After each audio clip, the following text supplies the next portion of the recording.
guys, it's Leah with Take a Leap. I'm here with Giovanni. Okay, and can I ask what your favorite thing to do outside is? Yeah, I think so. I prefer to play soccer with my friends. I love mountain biking. Anything with my family, I would say.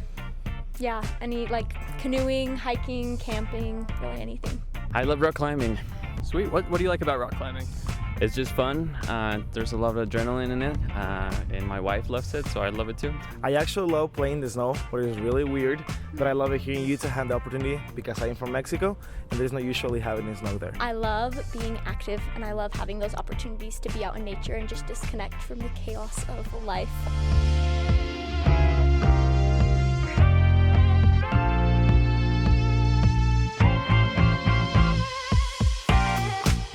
Hello, everyone, and welcome back to the Take a Leap podcast. I'm Leah, and I know you're going to think that I'm going to say co-hosting with me is Josh, but actually it's James. Hi, James. Hey, everybody.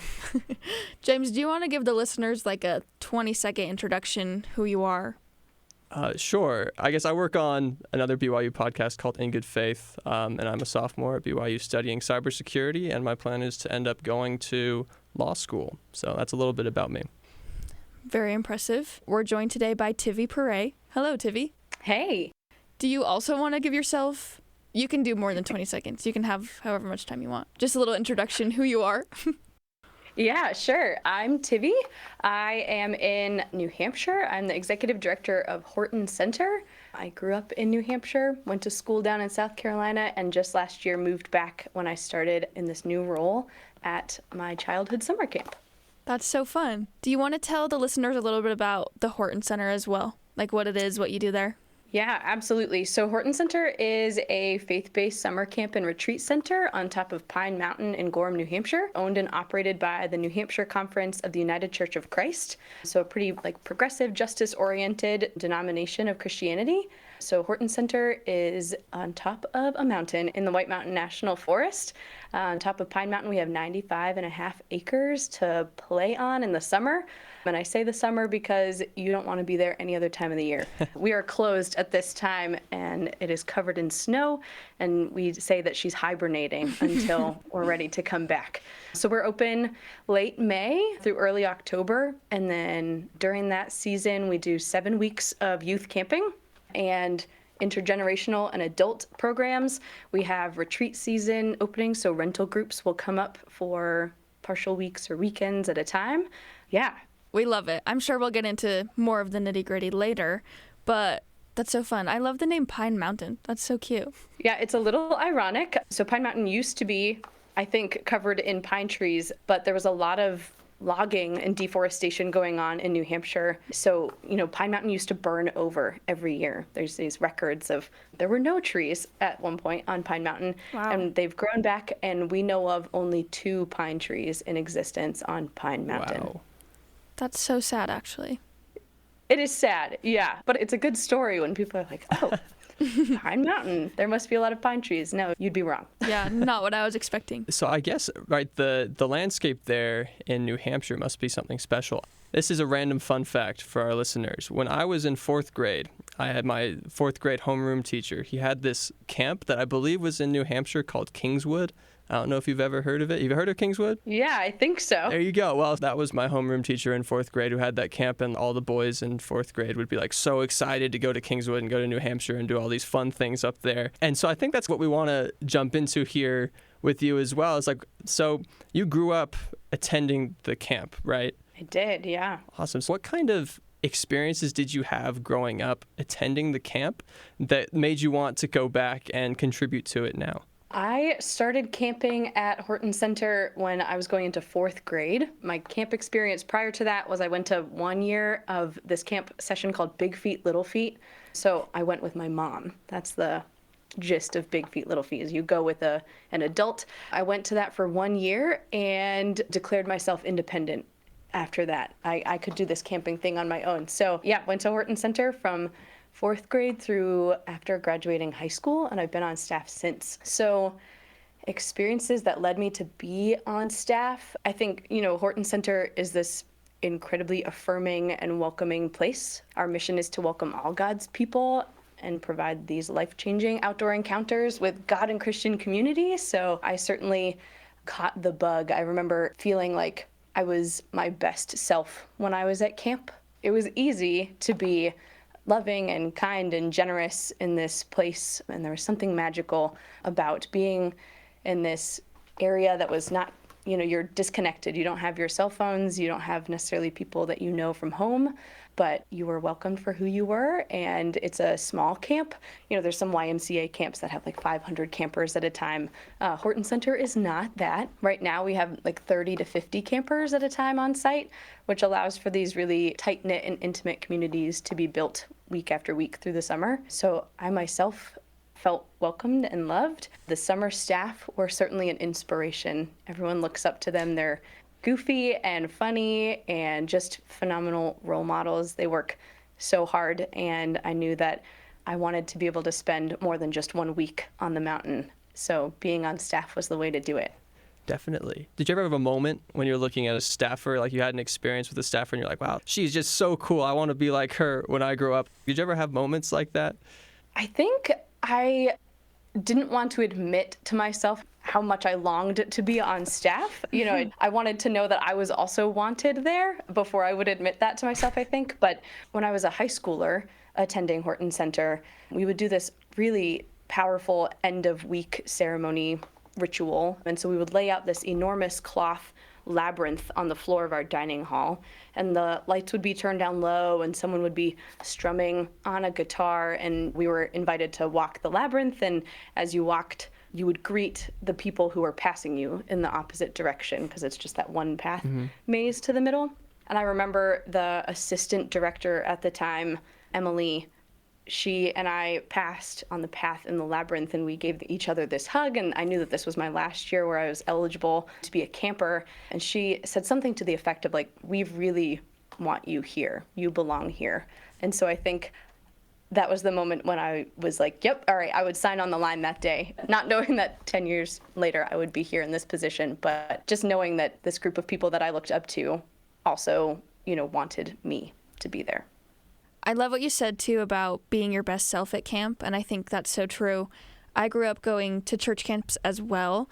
We had a girls' camp that we would go to. It was called Camp Bird, but it should have been called Camp Tick because we had so many ticks. I'm from Wisconsin, so the deep forest, you'll get so many ticks.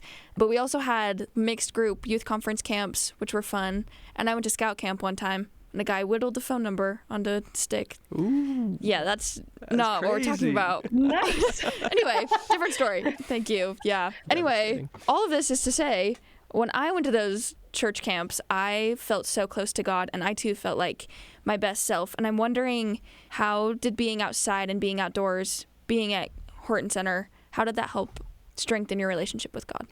Oh gosh, what is it about outside? So a lot of people will refer to, and I totally agree with this name for Horton Center, they call it a thin place, suggesting that whatever that divide is between us and the divine is somehow smaller or less when you're at camp. And I think some of it is just the fact that you are on top of a mountain and that you are physically closer to whatever is above, if that's where God is for you. And so I think this thin place feeling has been going on for decades and decades, and it certainly applies to me. I feel closer to God up there because for me, God is not so much in technology and Zoom meetings and texts and emails and things like that, but certainly when we can put those devices aside and spend time in the natural world, I think you can't help but be reminded of the just incredible power of God's creation when you're standing on top of a mountain looking out at the forest before you and knowing that everything was made and everything is good, and I'm a part of this creation and I have a responsibility to continue stewarding it too. So I think it's in the beauty of it all and just the splendor of creation. Mm-hmm. I agree with that 100%. I mean, if we look at the Bible, right, Jesus Christ, he loved the mountains. He loved the desert. He loved to go commune with God there, and it was a really special thing for him. And I know for me in Utah, we have these amazing mountains, these beautiful giant mountains. They're just so imposing. I'm from Virginia, And we have these like blue hills that we call mountains, but they don't look like this, right? They don't have snow on them. And I keep telling myself, like when I have these moments of like, I don't know, spiritual angst, maybe you could call it, just a desire to commune with God, I keep telling myself I'm going to drive up into the mountains and just have a moment up there. And I never do it, but there's something that draws us to it. And I think what you were talking about with the camp and nature and all these things, it does really connect us to God in a way when we're seeing the natural world, the world as God created it for us, that it just builds that connection. So what have you learned about God from working at the camps? Do you have an experience you can share that was really powerful? Good question. I was the student that wanted to get 100% of the questions correct. I wanted to narrow down the multiple choice to 2 and make the best educated guess between those that remain and receive my test back with 100%. And I think I kind of approached some of my spirituality with that same drive for wanting to know the correct answer. And I think Horton Center does a really good job creating a space where we say that we're aiming to ask the right questions, not give the right answer. So asking the question to get people thinking about their own personal faith journey and that there aren't correct or incorrect answers. So I think I've stopped looking for the correct answer, C, for God, and finding God in the experiences and the laughter and the nature and the worship services and everything, pleasant and unpleasant. Those dirty dishes can be hard to find God in sometimes, but it's a worthwhile exercise. Yeah. I love it. Like you're looking at the multiple choice test and there is no right answer because there's a little bit of God in all of the answers, right? Yeah. It's like the hidden E, all of the above option. For sure. We've talked about the spiritual connection that comes from being outdoors and the fun from the camp. What are some of your favorite outdoor activities? Oh, yeah. We spend almost all day outside at Horton Center. Some of my favorites, there's just world-class hiking available to us in our backyard. So hiking with my collie mix, Zimmi, who is our camp dog, is a favorite. I love swimming. So obviously we're on top of a mountain. We don't have water there, but we'll drive our campers off-site to the Peabody River and swim in the most refreshing, we'll use that word, mountain runoff water that even in August can be just bone-chilling. Pine Mountain has 2 humps. It's kind of like a dromedary camel. And on the second hump, there's just this enormous slab of rock that's fairly flat. And once a week, we go and we sleep out in our sleeping bags under the stars on Pinkham Ledge. And I think that's just one of the most close to nature and God experiences you can have when the meteor shower is happening over your head and the Milky Way is clear as day. And it's just the rustling of sleeping bags around you. Yeah, that's so fun. So I gave Josh a little shout out at the beginning of this episode, and he helped me write the questions that we wanted to ask you today. And some of those questions are like start, bench, cut questions. So the first one, there's 3 options, I guess, like Okay. the game. So I guess we're going to play the game in honor of Josh. Let's go, Josh. Let's go, Josh. So the first one is hiking, rock climbing, and swimming. We can all answer it too. Maybe James, you should answer first. You want me to go first with that? Sure, I don't know. Hiking, rock climbing, and swimming. Yep. I guess it kind of depends where you are, but I guess generally I would say it's probably starting hiking and then benching swimming and cutting rock climbing. I'm not a big fan of rock climbing. My fingers feel really weak and I feel like they're going to get stuck in a crevice or something. That's how I feel about bowling balls. Oh, well. Anyway. He is really good at bowling, by the way, just so everyone knows. So not. I've recently overcome this fear of bowling ball holes, though. I used to think if I put my hand in the bowling ball, my fingers would like come out into the bowling ball and then just be rolling down inside. And anyway, it's gotten better, but this is not a bowling podcast. So anyway, okay, good answers, James. Thank you for sharing. Thank you. Tivy, you kind of already answered, but what would you say? Yeah, I think I gotta agree with James on this one. I would start with the hiking and I would bench swimming. And it breaks my heart to cut rock climbing. We have these natural rock climbing routes on site that are just super fun. But if I had to choose, I would match with James, yeah. Dang it. Let's go. Okay. It's the right answer, I guess. I agree that we should bench swimming, and then my other 2 are flipped. I would start rock climbing. Really? Yeah, I grew up rock climbing, and so I love it. And then hiking is just not my favorite, but it's good. I like hiking, but especially in Utah, I just get out of breath because of the elevation. It sucks. That's So, fair. Are there any fun hikes in Wisconsin, Leah, that you would rather do than the horrible elevation here in Utah? Yeah, my favorite hike is in Devil's Lake. Guys on the podcast make fun of me because I always talk about Wisconsin, but I'm talking about it again, and you asked, so it's fine. There's a hike in Devil's Lake, and it's really pretty. There's this one section where you go across a river, and you have to jump on the rocks, and you're walking through caves, and there's greenery kind of all above you. It looks like a fairy tale or something. Like, it doesn't look real, but that's my favorite hike. Nice. Other favorite hikes? Yeah, Horton Center. They're there for 5 days, and so we cut the week right in half and do a hike day right in the middle. So usually Wednesday, we wake up, we have breakfast, they pack a lunch, and then they spend all day out on the trail. And I think there's really amazing experiences that happen when you're out on a trail. I think there's a lot of self-awareness learned and access to these stunning views. But right on site, we have 2 trails that, you can hike in 5 to 15 minutes, and one of them leads up to our outdoor worship space called Chapel Rock. It's a little steep. You're a bit out of breath when you get there, but there's just this rustic wooden cross and the view of the stunning Mount Washington Valley in front of you, and it's a good bang for your buck if you're not into super long, strenuous hikes. Dang. Yeah, I went hiking this summer in St. George, and that was really pretty because it was a landscape that I hadn't seen a lot before. The red rocks were really pretty, so I feel like I have to defend myself and say that I like hiking now to fit in. But James, do you have any favorite hikes? Do I have any favorite hikes? Yeah. There's one in Virginia called Bear's Den, and I love Virginia because in the fall they have these beautiful colors on all the trees. And from Bear's Den, you just have this beautiful view of all of that. And there's kind of some cool cavey things you can go into up at the top. And it's also not a very strenuous hike, but I've done that one a lot. I would say another favorite is in Washington. I'm actually wearing, I don't know if you can see this, it says Mount Rainier on it. That's an incredible hike. And there's another one, I think it's called Storm King. That's in northern Washington. And there's birds up at the top that will eat peanuts out of your hands and stuff. I don't know if birds are supposed to eat peanuts, but they did. They actually ate, I don't know if you ever had, they have these blue diamond almonds that are like spicy habanero flavored. They ate those too. Perfect. Great. Okay, that was the first start bench cut question. Did we like that? Do we want to do the second one? I feel like the second one, I have a question I want answered about the second one, so All right. I think it's worth asking. Okay, go ahead. So the second one says start bench cut s'mores, hot dogs, and then roasted starbursts, which I was unaware was a thing. Really? It looks like I'm not the only one. Oh. I have never heard of a roasted starburst. And you work at a summer camp. Is I've this had them. popular? Yeah, Is it? they're so good.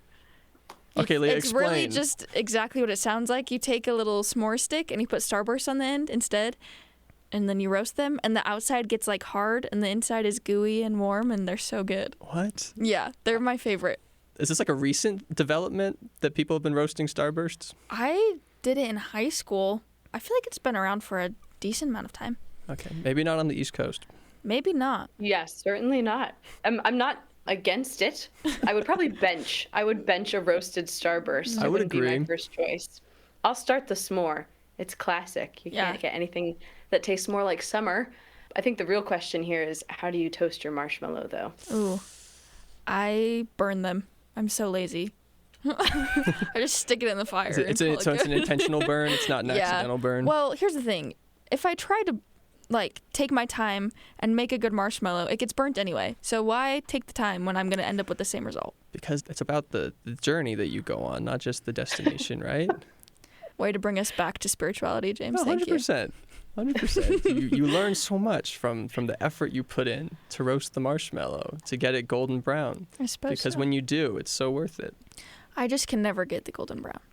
Is that what you do, James? You go for a golden brown? You know, I will say I attempt it. Mm.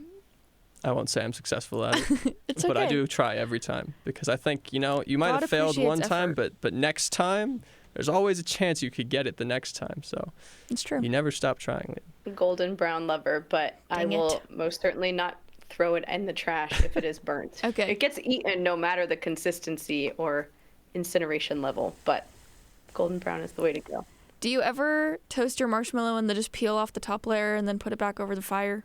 Our summer staff had very strong feelings about the extra large marshmallows or the flavored marshmallows that they had no place on this earth. I agree. Have you ever seen the ones that are flat that are meant for s'mores? Yeah. They're like a rectangle. Tivy, I'm so surprised at your lack of knowledge around campfire treats.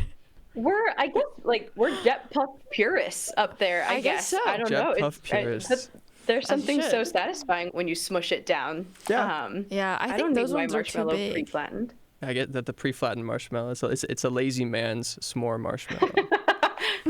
I guess so. Okay, that was a fun game. Thank you so much, Tivy, for talking to us today. I've learned so much about the Horton Center and finding God in nature, and you have both learned about roasted starbursts, so I hope you take what you've learned and apply it. Might stick with the Yeah, marshmallows. we'll bring it back. Great, It'll happen perfect. on Pine Mountain this summer. Yeah, you have to send us a picture. Okay, I will. We'll commit. Okay, perfect. Thank you, Tivy. Yeah, thank y'all. Thank you so much for listening to this episode of Take a Leap. As you heard at the beginning, I'm James, and I'm so excited to be with you as we learn a little bit about God from other people of faith from our generation. A special thanks to Tivvi Pare today for joining us and sharing about how God is able to reach her through nature. If you enjoyed this episode, check out episode number 1 we did with Lauren Kim, who is a climate change activist and an evangelical Christian. Or listen to episode 14 with Becca Black, who is also a climate change activist and a member of the Church of Jesus Christ of Latter-day Saints. Take a Leap is a production of BYU Radio. We'll catch you next week. Bye.